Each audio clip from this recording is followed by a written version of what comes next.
but it's really, really fun. I'll try to find one that isn't broken that does that same thing, because it's an interesting experience.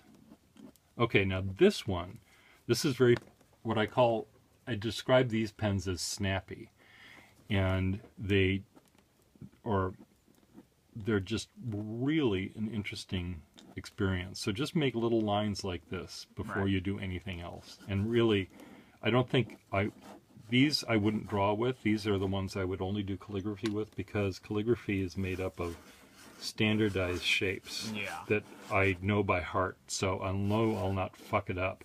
If I'm drawing something and I realize that the shadow on that leg is doing something else than I want it to do, I'll push this pen in the wrong direction and break it. So it's not good for that. But let me just have you just test out by making those marks, just the springiness of it. Right, let's see. Oh, got some ink on me there. Yeah, sorry. That's fine. Yeah. My fault. Let's see.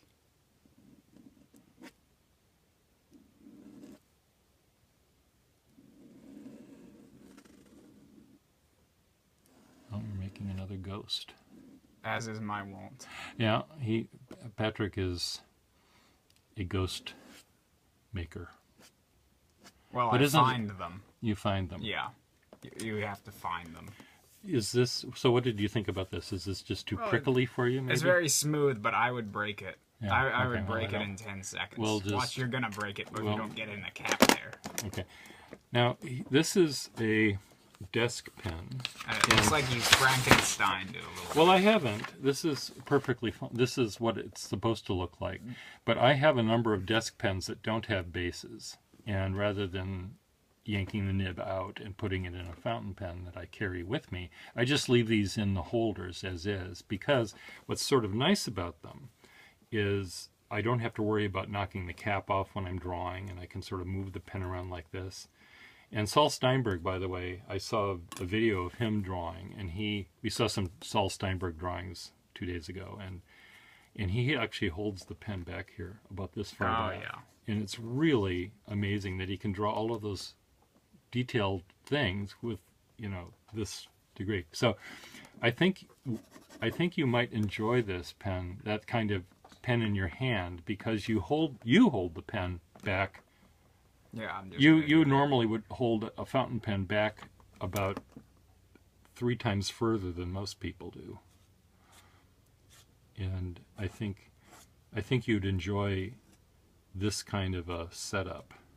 So let's draw, I don't know, a crazy horse. Yeah. Okay, see, I can tell that's a horse. I would have been good on that win, lose, or draw game. Of course, you have to have someone that knows how to draw a horse. Yeah. I would play Pictionary, is that what it was called? Pictionary with people. I was evil.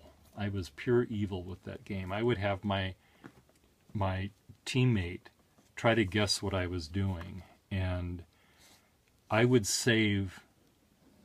They'd have to jump through all sorts of course, I could draw in like 10 seconds what I wanted them to say, but that wasn't any fun. Yeah, what's the point? I would pull their legs off one by one, and I would draw all sorts of detail in something that wasn't helpful, and then I would draw more detail, and I'd watch the timer go down. And just as that last little granule of sand was heading toward the little spout, I would then finish the drawing, and they'd say, "Oh, Arkansas," or whatever the fuck it was. And I'd say, "Yep, you got that right." And they would just want to kill me because they guessed every other possible thing that it could have been up to that point. Well, I've played games of Pictionary where, people don't want to kill you at the end, and those are the very boring games of Pictionary. So. No, you want to torture your captives? Your captives. Yeah, you've got a captive audience, so you might as well torture them.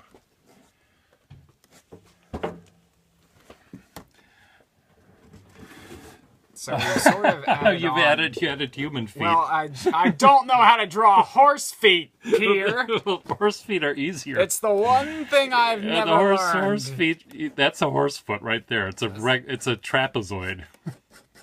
It's a trapezoid that you've turned into some kind of. Well, and you've drawn not only a human foot but a flat human foot. Well, he's a flat foot. He's a flat foot. He's in the Old West, and he's not a very good person, so he's a flat foot. I see. Okay.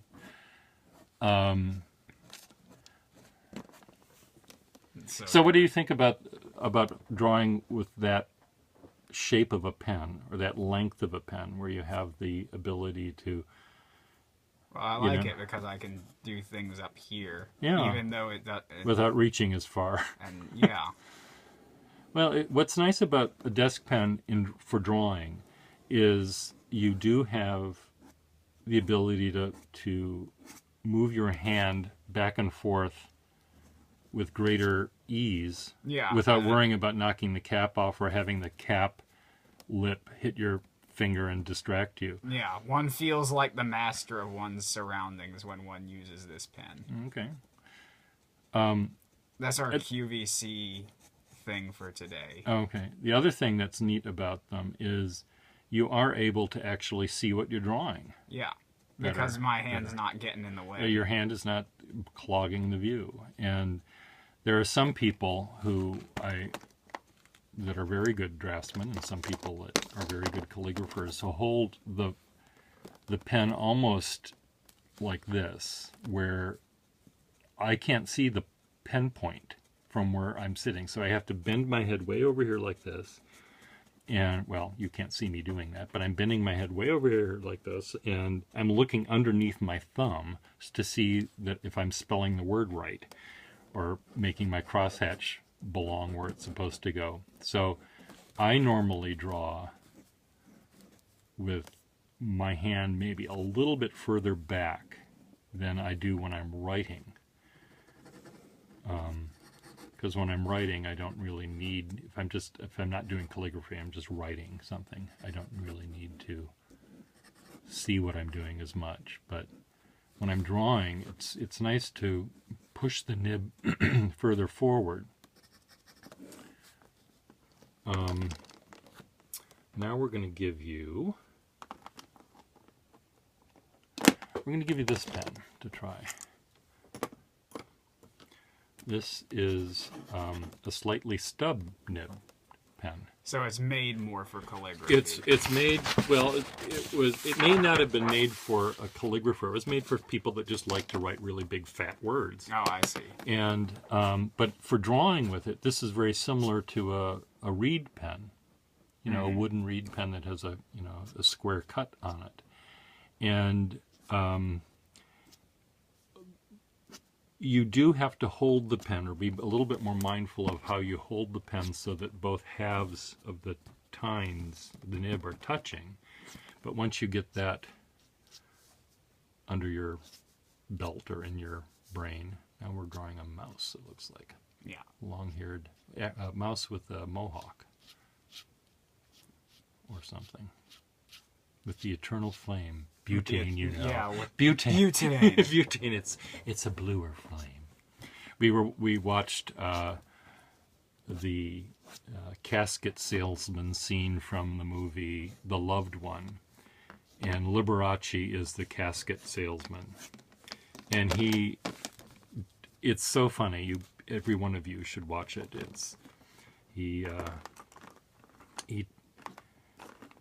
He's just so funny. And these are our bronzes.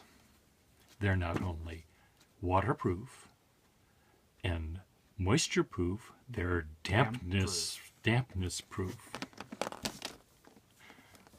So you're making a mouse with a Pez head. Yeah, with sort of an over elongated throat, and or you're drawing a mouse that was inhaled by the elephant's trunk by accident, presumably. Something like that. Oh, well, that's an interesting thought. Yeah.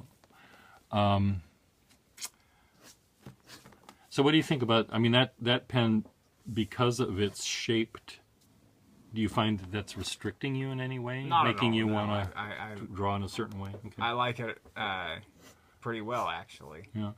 I find I can get the thin lines. Of course, not like the extreme thinness. Now, see, this pen here, this is a... You might have one similar to this already. How many pens do you have? 3? 4? 3, I think. 3. This one is sort of like your most flexible Waterman, but with a nib that's a little bit broader to begin with. So it's kind of robust, I think. And make a line that's that thick. You can press down. Oh, really press down on it. But it's really it's springy. It's a nice springy nib, and you know, this might be the thing that's most similar to the wax pencil you were using, because it's sort of fat to begin with and gets fatter, and it's very smooth. I feel I can, there's certain nibs that I feel I can hand to an artist, and if they do accidentally press down going the wrong way, they're not going to harm the pen or the paper.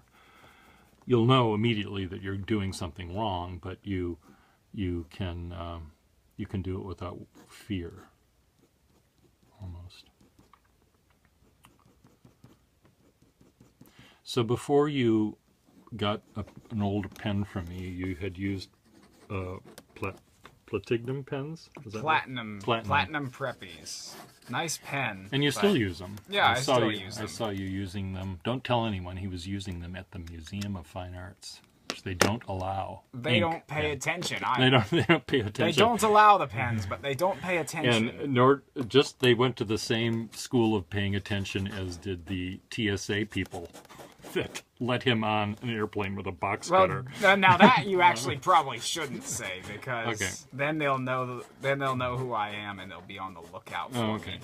Well, they actually did take the box cutter. They took the box cutter, but they did not take the scissors. Scissors or the other box cutter, which was in my pocket, which I placed in the tray for them to put right in the X-ray machine, or whatever you want to call it.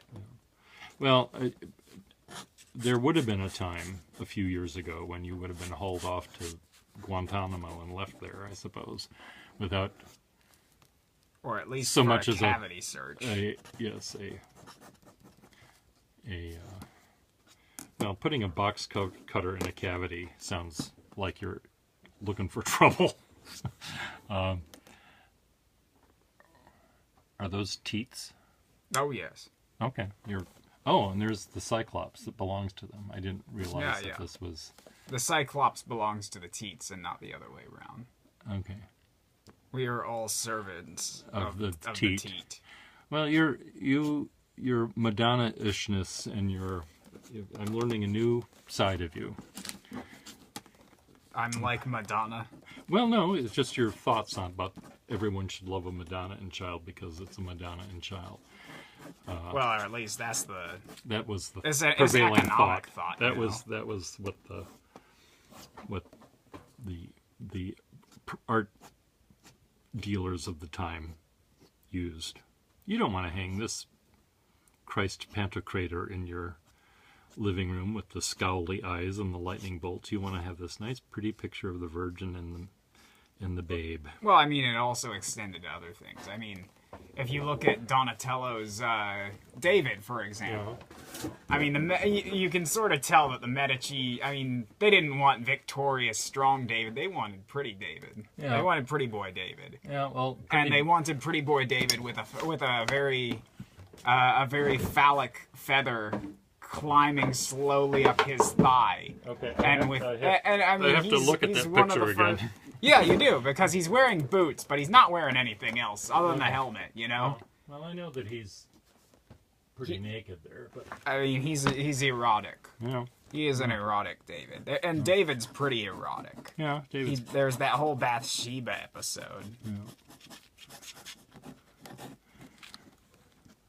Yeah. Oh. So there's a woman in my building that has an encyclopedia set from early 1700s, I think, and it didn't have any pictures, but it described classical sculpture so that you could imagine what it looked like. And it described it like a Euclidean math teacher would describe it. The Laocoon is 10 heads tall.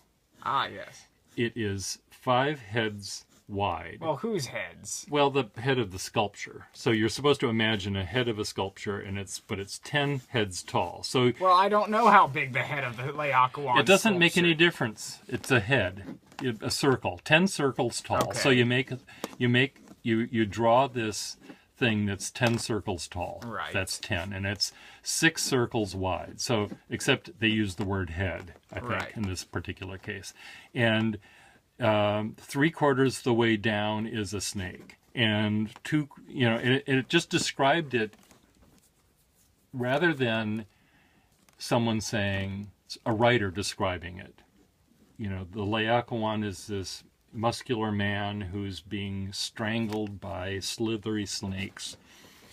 It wasn't that. It was plotting out the size of the sculpture and where the various parts were going. His left arm extends at a 45-degree angle to the up, or something. And so you ended up picturing in your mind by, plotting all these little dots, this Laocoon statue. It was just very strange. And that's how they described every piece of art that they listed in this encyclopedia.